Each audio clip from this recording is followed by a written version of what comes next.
மக்களுக்கு நல்லது பண்றதுக்கு அரசியலுக்கு வாங்கடாடா, கொள்ளை அடிக்கிறதுக்கு கொலை பண்றதுக்கு அரசியலுக்கு.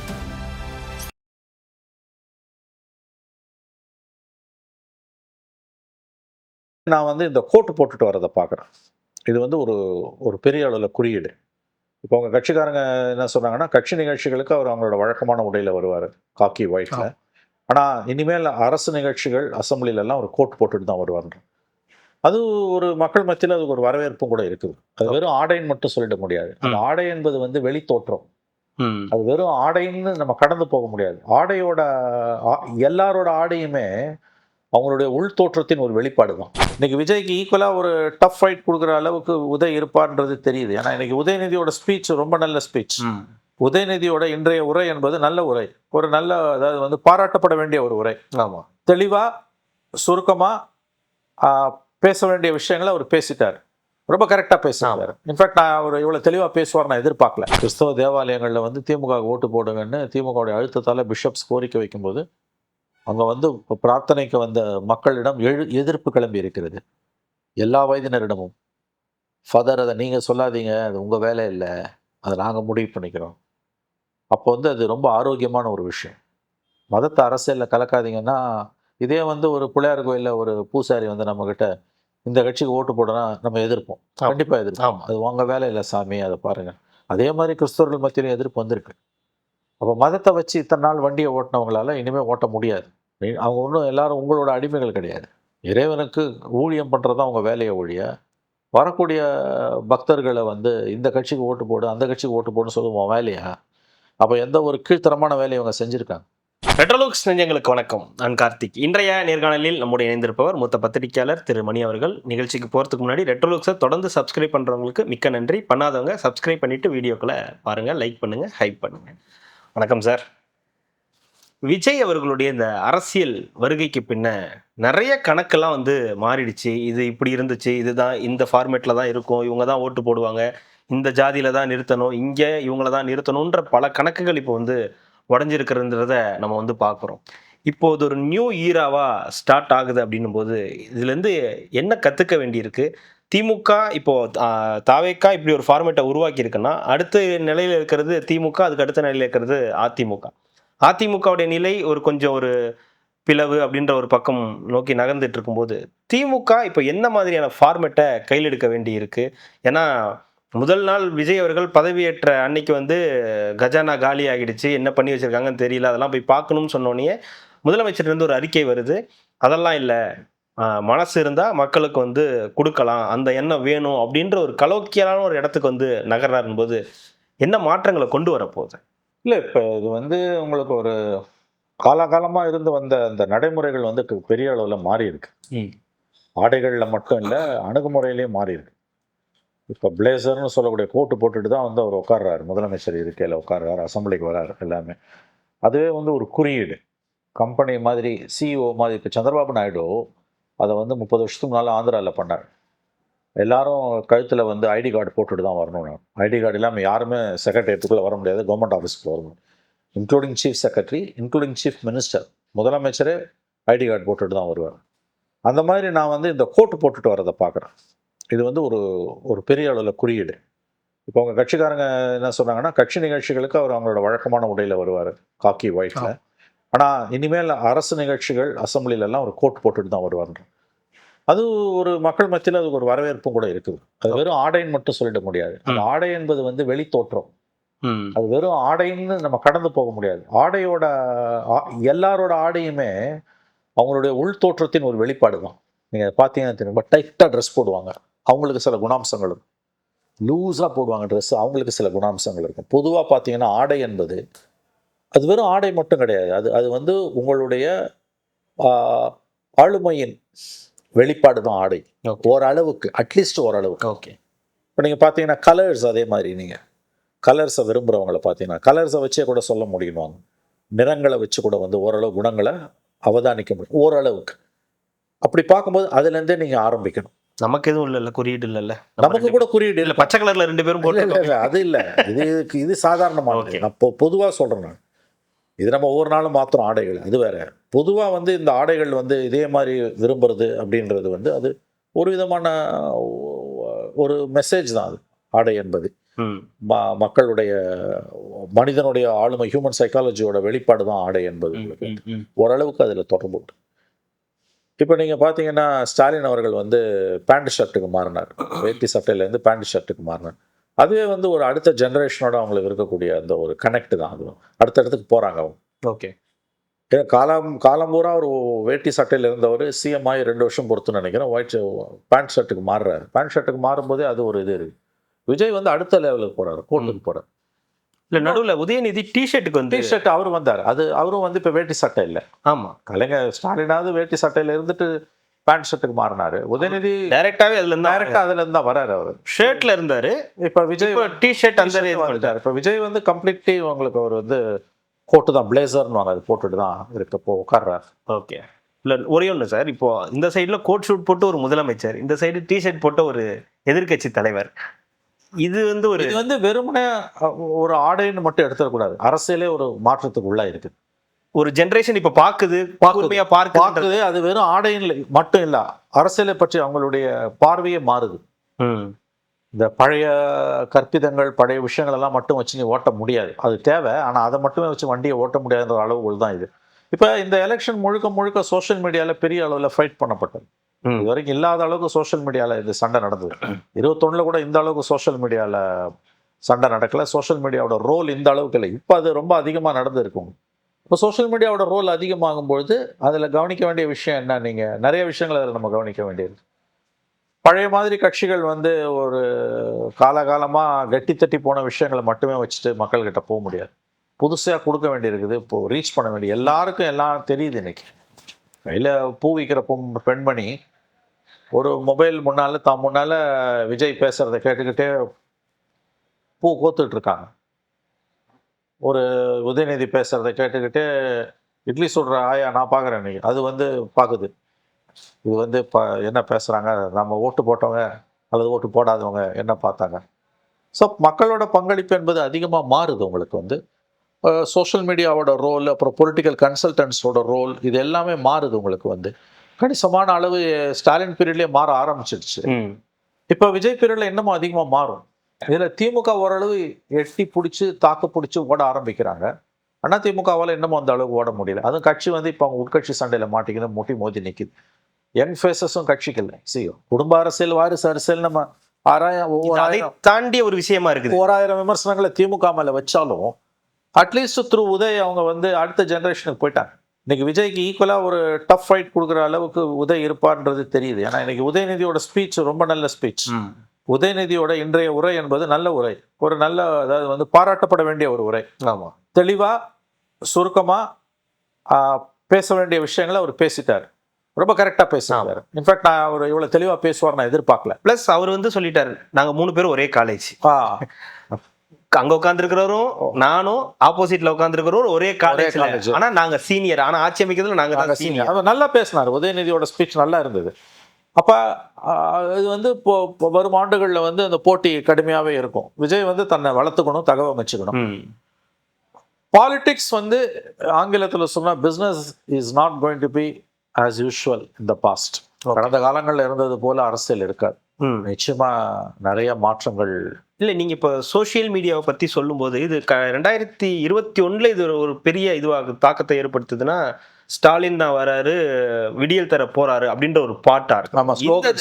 ஆமா, இந்த தடவை விஜய் அவர்களுக்கு வந்த அந்த பாட்டா இருக்கட்டும், திமுக தரப்புல இருந்து விடுபட்ட பாட்டா இருக்கட்டும், இதெல்லாம் ஒரு முக்கியமான ஒரு விஷயமா பார்க்கப்படுதா சோசியல் மீடியா? அதுவும் அடிஷனலி அது ஒரு ரீசன், கூடுதலான காரணம். இப்ப இதெல்லாம் தேவைப்படுது, அரசியல் கண்டிப்பா தேவைப்படுது. இப்ப நீங்க வந்து ஸ்டாலினோட எலிவேஷன் 21 அவர் வெற்றி பெற்றதை பத்தி பேசும்போது எது உங்களுக்கு ஞாபகம் வருது? அந்த பாட்டு ஞாபகம், பாட்டு தான் ஞாபகம், பாட்டு ஞாபகம் வருது. அந்த பாட்டு இல்லைன்னா உங்களுக்கு எது ஞாபகம் வரும்? கஷ்டம். ஆமா, கடந்த காலங்களில் பண்ண தவறு அதுதான். முத்துவேல், கருணாநிதி, ஸ்டாலின் என்னும் நான்றது கூட அடுத்துதான். அந்த பாட்டு தான் முதல்ல. இப்போ அந்த மாதிரி வந்து மக்கள் மனங்களில் பதிகிற விஷயங்களை நீங்க பண்ண வேண்டி இருக்குது. அப்போ இந்த வந்து நேரடியா உரையாடக்கூடிய ஒரு தளமா இன்னைக்கு அது உருவெடுத்து இருக்குது. அதை நம்ம பார்க்கணும் நம்ம. ஆகவே இது மாற்றங்கள், கடந்த காலங்களில் நடந்த மாற்றங்களை விட வித்தியாசமான மாற்றங்கள். இந்த தேர்தல் கார்த்தி 5 ஆண்டுகளுக்கு ஒரு முறை வந்து போகிற தேர்தல் அல்ல. நிச்சயமா இது பல செய்திகளை சொல்லி இருக்குது. பழைய கட்சிகள் பழைய கட்சிகள்னா பழமை வாய்ந்த கட்சிகள் நேரத்தில் அவங்க வந்து தங்களை சீர்தூக்கி பார்த்து மறுசீரமைத்து தங்களை செதுக்கிக் கொள்ள வேண்டிய காலகட்டம் வந்து இருக்கிறது, குறிப்பாக அண்ணா திராவிட முன்னேற்ற கழகத்திற்கு. ஓகே. அப்படி இல்லைன்னா அவர்கள் வந்து காலத்தோடு ஒவ்வாத எது ஒன்றுமே வழக்கொழிந்து போகும். அதாவது மாறி வரும் காலங்களுக்கு ஏற்ப தன்னை தகவமைத்துக் கொள்ளுபவன் தான் நிலைச்சு நிற்க முடியும். சேஞ்சஸோட அடாப்ட் பண்ணிக்கணும். நீங்கள் அடாப்டேஷன் அது திமுக எப்பயுமே ரொம்ப அழகாக பண்ணுவாங்க. அந்த சேஞ்சஸோடு அவங்களால அடாப்ட் பண்ண முடிஞ்சிருக்குது. துரதிருஷ்டவசமாக ஜெயலலிதா மரணத்துக்கு பிறகு ஏற்பட்ட தொடர் தோல்விகள், அதன் பிறகு இப்போ இருக்கக்கூடிய தலைமை பண்பில் இருக்கவங்களுடைய அணுகுமுறை, இதெல்லாம் வந்து அந்த கட்சி வந்து தன்னை அடாப்ட் பண்ணிக்க மறுக்குது என்ற தோற்றத்தை தான் ஏற்படுத்துது. அப்படி அது உண்மையாக இருக்கும் பட்சத்தில் நான் இப்போவும் பெனிஃபிட் ஆஃப் டவுட் அவங்களுக்கு கொடுக்க விரும்புகிறேன். அவங்களுடைய இந்த வீழ்ச்சி என்பது தொடரும். ஏன்னா இது இன்னொரு தோல்வி அவங்கள நிரந்தரமாக முடக்கிடும். ஞாபகம் வச்சுக்கோங்க. இந்த தடவை பெரும் நெருக்கடியில் இருக்காங்க. அவங்களுடைய வரலாறுலேயே அவங்க 2-5 ஆண்டுகள் பவர் இல்லாமல் இருந்ததில்ல. ஓகே, இந்த வருஷம் ஒரு மாதிரி தப்பிச்சுக்கிறாங்கன்னா அடுத்த டேர்ம் வந்து கண்டிப்பாக அவங்க தோல்வியை தழுவார்களே. ஆனால் அதன் பிறகு ஒரு நிரந்தரமாக அரசியல் மன்றத்திலிருந்து அகற்றப்படுவார்கள். அது நடக்காமல் பார்த்து கொள்வது அவருடைய வேலை. ஓகே. இதில் இன்னொரு பக்கம் நம்ம ஜென்சி கிட்ஸ்ன்னு சொல்கிற இந்த காலகட்ட இளைஞர்கள், அப்புறம் இளைஞர்களாக இருக்கக்கூடியவர்கள், நமக்கு ஒரு 25 to 35 இருக்கக்கூடிய இளைஞர்கள், இவங்களுடைய தாக்கம் இப்போ வந்து அதிகரிச்சிருக்கும் போது அடுத்தடுத்த தேர்தல்களையும் இது அதிகரிப்பதற்கான வாய்ப்புகள் இருக்கு. அப்போ வேட்பாளர்களையும் வந்து அந்த அளவுக்கு நம்ம வந்து தேர்ந்தெடுக்க வேண்டியிருக்கு. இப்போ தாவேக்கால நிறைய இளைஞர்கள் வந்து புதுசாக வந்திருக்காங்க. ஒரு 29 வயது பெண் வந்து அமைச்சராக போகிறாங்க. ஒரு 30-32 வயசில் இருக்கக்கூடியவங்க எம்எல்ஏவாக இருக்காங்கன்னு போது, இந்த பக்கம் திமுகலையும் அதிமுகலையும் பார்க்கும்போது நிறைய வந்து சீனியர்ஸ் தான் நிறைய இருக்காங்க. அதிலும் நிறைய பேர் வந்து ரொம்ப குறைஞ்ச மார்ஜினில் தான் ஜெயிச்சுட்டு உள்ளே வந்திருக்காங்கன்னும் போது, இதுக்கு திமுகவோ அதிமுகவோ இதுக்கு வந்து ஒரு தயாராக வேண்டிய இடத்துல இருக்கு. ஆமாம். ஏன்னா நீங்க உதயநிதியை வந்து வாரிசுன்னு சொன்னா கூட இப்போ ஒரு யங்ஸ்டரா இருக்காரு, விஜய்க்கு அகைன்ஸ்டா அவர் வந்து நின்றுடுவாரு. ஆனா அதுக்கு இப்போ விஜய்க்கு பின்னாடி இருக்கக்கூடிய நிறைய யங்ஸ்டர்ஸ் இருக்காங்க. அப்போ இந்த பக்கம் யங்ஸ்டர்ஸுக்கான வேலைகள் இருக்கு இல்லையா? அங்கே ஏடிஎம்கேல தானே சொல்றீங்க? டிஎம்கே ஆமாம் இருக்கு, கண்டிப்பாக தேவை இருக்குது. அந்த அதை வந்து அவங்க வாரிசுகளுக்கு மட்டுமே கொடுத்தாங்கன்னா அதுக்கு ஒரு அர்த்தமும் கிடையாது. அதை வாரிசுகள் அல்லாதவர்களுக்கும் கொடுக்கணும். விஜயோட எலிவேஷன் திமுகவுக்கு கொடுத்துருக்கக்கூடிய சேலஞ்ச் என்பது யங்ஸ்டர்ஸ் வர வேண்டும் என்பது நம்பர் 1. நம்பர் 2, அந்த யங்ஸ்டர்ஸ் வந்து ஏற்கனவே மந்திரியா, எம்பியா, அப்பா மந்திரியா, அம்மா எம்எல்ஏவா, தாத்தா வந்து மத்திய அமைச்சராக இருந்து அந்த மாதிரியான வாரிசுகளாக வந்தால் அது விளங்காது. அது வந்து அது யங்ஸ்டராக வந்தாலும் விளங்காது. கட்சிக்குள்ளே வந்து அது புது ரத்தத்தை பாய்ச்சாது. இளைஞர்களாகவும் இருக்கணும், வாரிசு அல்லாதவர்களாகவும் இருக்கணும். ஓரளவாவது வாரிசு இல்லாதவங்களுக்கு சீட்டு கொடுங்க. இல்லை, ஆனால் நிறைய இளைஞர்கள் திமுகவில் இருக்காங்கன்றதை நம்ம பார்க்குறோம். எப்படி வந்து தாவேக்காவை வந்து ஒரு இளைஞர்கள் வந்து சப்போர்ட் பண்ணுறாங்களோ அதே அளவுக்கு இந்த பக்கம் திமுகவுக்கு சப்போர்ட் பண்ணக்கூடிய இளைஞர்கள் நிறைய இருக்காங்க. கண்டிப்பாக அவங்களுடைய வாய்ப்புகள் மறுக்கப்படுறதுன்னு ஒரு அவங்களுடைய வாய்ப்புகள் வந்து இன்னைக்கு வந்து வாரிசுகளால் தானே மறுக்கப்படுது. இன்னைக்கு வந்து நீங்கள் போய் உக்காந்தோடனே நீங்கள் அந்த சீட்டில் போகிறீங்க, இன்டர்வியூக்கெல்லாம் போயிடலாங்க. சீட் அலோகேஷனில் யாருங்க கொடுக்குறாங்க? தாத்தா மந்திரியாக இருந்திருக்கணும், அப்பா மந்திரியாக இருந்திருக்கணும், எம்பியாக இருந்திருக்கணும், எம்எல்ஏவாக இருந்திருக்கணும். ஒவ்வொரு மாவட்ட செயலாளரும் திமுகவில் குறுநில மன்னர். 40 வருஷம் 50 வருஷம். துரைமுருகன் 50 வருஷமா எம்எல்ஏ. எப்படிங்க ஒரு கட்சி இதை அனுமதிக்குது? என்னால் அதை புரிஞ்சுக்கவே முடியலங்க. 1000 புரட்சி பேசுகிற சீர்திருத்தம், திராவிடம், ஏதேதோ பேசக்கூடிய ஒரு கட்சி எப்படி வந்து ஒரு துரைமுருகன் மாதிரியான நடைமுறைப்படுத்துறதுல நேம் பண்ணியே சொல்றேன். துரைமுருகன் அவர் வந்து ஒரு சீனியர் மோஸ்ட் பாலிட்டிஷியன், விஷயம் தெரிஞ்சவர், அதெல்லாம் எந்த விதமான இதுவும் இல்லை. நான் வந்து பர்சனலாக அவருக்கு எதிரான சார்ஜஸ்குள்ளே கூட போக விரும்பலைங்க. அந்த அந்த அந்த விமர்சனத்தை கூட நான் முன்வைக்க விரும்பலை. அவரோட கரப்ஷன் அதெல்லாம் கூட நான் பேச விரும்பலை. என்கிட்ட எந்த ஆதாரமும் இல்லை, அதனால் நான் பேச முடியாது. அவர் கரப்டுன்னு கூட நான் சொல்லலைங்க. 50 வருஷமா ஒருத்தர் எப்படிங்க எம்எல்ஏவாக இருக்க முடியும்? அவர் புள்ள 2வது டேர்ம் எம்பியாக இருக்கார். அந்த மாவட்டத்தில் கட்சியோட நிலைமை என்னங்க?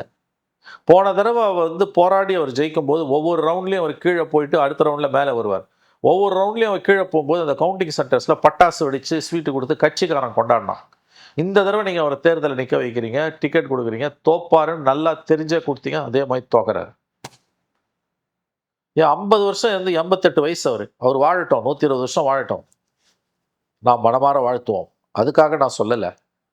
பட் 88 வயசில் அவருக்கு சீட்டு கொடுக்குறீங்கன்னா அந்த கட்சியில் வந்து ஸ்ட்ரக்சரலி ஏதோ பெரிய ப்ராப்ளம் இருக்குது. அதெல்லாம் களையப்பட வேண்டும் என்பதுதான் விஜய் ஆட்சிக்கு வந்திருப்பது திமுகவுக்கு கொடுக்கக்கூடிய செய்தி. 88 வயசுல 50 ஆண்டுகளாக அதுல 4 டேர்ம் ஒரு மந்திரி. அந்த மாவட்டத்திலே அவரை தவிர அந்த குடும்பத்தை தவிர யாருமே எந்திரிக்க முடியாது. இது எப்படி வந்து ஒரு ஜனநாயகம் அனுமதிக்குது?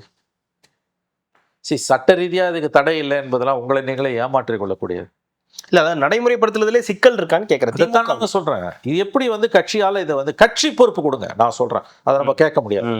கட்சி உறுப்பினராக இருந்தால் கேட்கலாம். நம்ம கட்சிக்காரன் கிடையாது, திமுககாரன் கிடையாது. அதனால நம்ம அதை கேட்கக்கூடிய உரிமை நமக்கு கிடையாது. ஆனா ஒரு பிரஜையா அவர் எம்எல்ஏ சீட்டு ஏன் கொடுத்தேன்னு கேட்குற உரிமை நமக்கு இருக்கு, கண்டிப்பா இருக்கு. ஏன்னா நான் ஓட்டு போட்டு தான் உங்களை தேர்ந்தெடுக்கிறேன். அப்படி 50 வருஷமா எம்எல்ஏவா இருக்கக்கூடிய 10 டேர்மோ 12 டேர்மோ எம்எல்ஏவா இருக்க ஒருத்தர் நடுப்புற ஒரு தடவை என்னமோ இருந்தார் எம்எல்ஏவா இல்லாமல் எனக்கு தெரிஞ்சது. அதிகம் அவர் வந்து 71, 77, 80, 84, 89, 96, 2001, 2006, 2011, 2016, 2021, 11 டேர்ம். ஐ திங்க் 71 இல்லைன்னா 10 டேர்ம். அவர் கிட்டத்தட்ட கலைஞர் அவர்கள் நெருங்குறாரு. அவர் 12 தடவை. ஆமா ஆமா, கலைஞராக தொகுதி மாறி மாறி போனார் அந்த டிஸ்ட்ரிக்ட் பூரா. அப்போ இந்த மாதிரியா ஒவ்வொரு மாவட்டத்திலும் இருக்கக்கூடியவங்களுக்கான மெசேஜ் தானே இது. நீங்கள் பிஸ்னஸ் ஆஸ் யூஷுவலாக இனிமேல் இருந்ததுன்னா கண்டிப்பாக இந்த இந்த இந்த ஃபோர்ஸஸ் வந்து உங்களை வீட்டுக்கு அனுப்பிடுவாங்க, வீழ்த்திடுவாங்க உங்களை. பணம் மட்டும் காப்பாற்றாது. பணமோ அந்த சார் பணம் காப்பாற்றாதுன்றது இந்த எலெக்ஷனில் நிறுவனம் ஆயிடுச்சு சார். விஜய் தோக்கடிக்கிறதுக்கு இவங்க எத்தனை 1000 கோடியை செலவு பண்ணாங்கன்னு எல்லாருக்கும் தெரியும் சார். அப்படியும் விஜய் ஜெயிச்சு வந்திருக்காரு சார். சில ஆயிரம் கோடி இவங்க செலவு பண்ணி தோத்துருக்காங்க. அதனால அது மட்டுமே காரணம் அல்ல. இனிமே அது ஒரு முக்கியமான காரணமா வச்சுக்க முடியாது. உங்களை பணம் இருக்கு, நம்ம ஜெயிச்சிடலாம். ஆமா, நீ பணம் இருந்தாலும் நீ தோப்ப, பணம் இருந்தாலும் தோப்ப. ஒரு பெரிய மாற்றம் ஏற்பட்டிருக்கு கீழே. விஜயோட தகுதியை பத்தி பேசுறவங்க, நீங்க இத்தனை கோடி செலவு பண்ணி தாவேக்காவை தோக்கடிக்கிறதுக்கு முயற்சி பண்ணீங்களே, கேவலமான முயற்சிகள் பண்ணீங்களே, அதை பத்தி ஒரு வாரத்தை கூட அறிவுஜீவிகள், பத்திரிகையாளர்கள், திமுகவோட வாடகை வாய்கள் பேச மறுக்கிறாங்களே. எவ்வளோ பணம் செலவு பண்ணீங்க? வரம்பு கடந்த அளவில் வரம்பு மீறி பணம் வெள்ளமாக ஓடிச்சுல. கடைசியில் தோல்வி தானே மிஞ்சுது. அப்போ பணம் மட்டுமே எலெக்ஷனை வின் ஓவர் பண்ணாதுன்றதும் இதில் நிரூபிக்கப்படுது. அது ஒரு நல்ல செய்தி இந்த எலெக்ஷனில். அதே மாதிரி வந்து ஜாதி மதம் தூக்கி அடிச்சிருக்காங்க.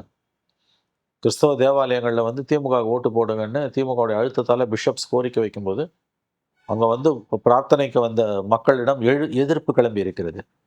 எல்லா வயதினரிடமும், ஃபாதர் அதை நீங்கள் சொல்லாதீங்க, அது உங்கள் வேலை இல்லை, அதை நாங்கள் முடிவு பண்ணிக்கிறோம்.